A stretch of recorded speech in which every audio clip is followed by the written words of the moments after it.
মা আর মেয়ে দেখো একই কালারের ড্রেস পরে এখন আমরা বেরোচ্ছি ঠাকুর দেখতে যাব বলে। ঠাকুর দেখা তো সবাই শুরু করে দিয়েছে। আজকে হচ্ছে শুভ চতুর্থী, সবাইকে জানাই শুভ চতুর্থীর অনেক ভালোবাসা ও শুভেচ্ছা। আমরাও রেডি হয়ে নিয়েছি, যাব আমাদের আশেপাশটা একটুখানি ঘুরে দেখতে। চলে এসেছি আমরা গোবরডাঙ্গা।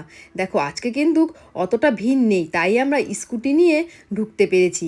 বলতে বলতে আমরা দেখো প্রথম মায়ের দর্শন পেয়ে গেছি। আর যেহেতু আমাদের বাড়ির পাশে পুজো হচ্ছে আর হয়তো বেরোতে পারবো না, তাই ভাবলাম আজকে একটু কম ভিড় আছে আর বেরিয়ে পড়ি। তাই কিন্তু সবাই মিলে আমরা বেরিয়ে পড়েছি। সাথে ছিল ভাই জয় আর ছিল মাম্মাম। দেখো রাস্তাঘাট কিন্তু পুরো ফাঁকা, আর এই রাস্তায় কিন্তু তোমরা ঢুকতেই পারবে না, এতটা ভিড় হবে সপ্তমী থেকে। আর এই প্যান্ডেলটা দেখো কত সুন্দর করেছে। মাম্মাম দেখো ওর মামার হাত ধরে ঠাকুর দেখছে। সত্যি এই প্যান্ডেলটা কিন্তু খুব সুন্দর হয়েছে, আর হাতের কারুকার্যগুলো দেখো কত সুন্দর হয়েছে। আর মায়ের প্রতিমাটা শুধু দেখো। আর এখানে দেখো সোনা মাম্মাম মাকে নমস্কার করে বলছে সবাইকে ভালো রেখো, সুস্থ রেখো। এটা আমি ওকে শিখিয়েছি, ঠাকুর দেখলেই ও এখন এই কথাটাই বলে, মা সবাইকে ভালো রেখো। তারপর দেখো আমি মাম্মামের হাত ধরে জিজ্ঞাসা করছি মাম্মাম এটা কি, ও কিন্তু বলতে পেরেছে। তারপর আমরা চলে আসলাম নেক্সট প্যান্ডেলে। এই প্যান্ডেলটাও কিন্তু খুব সুন্দর হয়েছে। এটা হচ্ছে গোবরডাঙ্গা গড়পাড়ার পুজো।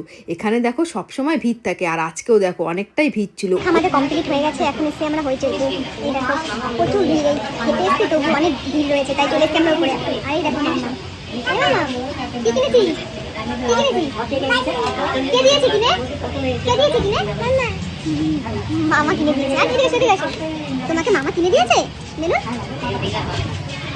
মামা বেলুন কিনে দিয়েছে বলছে। চলো আমরা খেয়ে নিই, আর তুমি শুধু দেখো।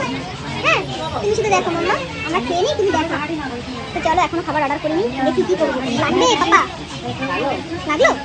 ঠাকুর দেখা হয়ে গেছে, এখন আমরা চলে এসেছি হইচই রেস্টুরেন্টে খেতে। মাম্মাম এত দুষ্টুমি করছে, ওর জন্য খাওয়াই যাচ্ছে না। সব কিছু নিয়ে ও শুধু রান্না করবে বাড়িতে যেটা করে। এখন দেখো খাচ্ছে, ওর খিদেও পেয়ে গেছে। তাড়াতাড়ি করে খেয়ে আমরা বাড়িতে চলে এসেছি। খাবার কমপ্লিট খেয়ে নিয়েছি। আর এদিকে দেখো মাম্মাম একটা বাটার নান নিয়ে পুরো নষ্ট করেছে। কী করবো, ওকে হাতে দিতেই হয়েছে, কারণ আমাদেরকে খেতে দিচ্ছিল না। ইস কী করেছিস? হ্যাঁ জায়গাটা পুরো নষ্ট করে দিয়েছি। আমাদের উপায় ছিল না, ওকে এইভাবে যদি না দিতাম আমরা খেতেই পারতাম না। ঠিক আছে, এটা নিয়ে খেয়ে দিতে।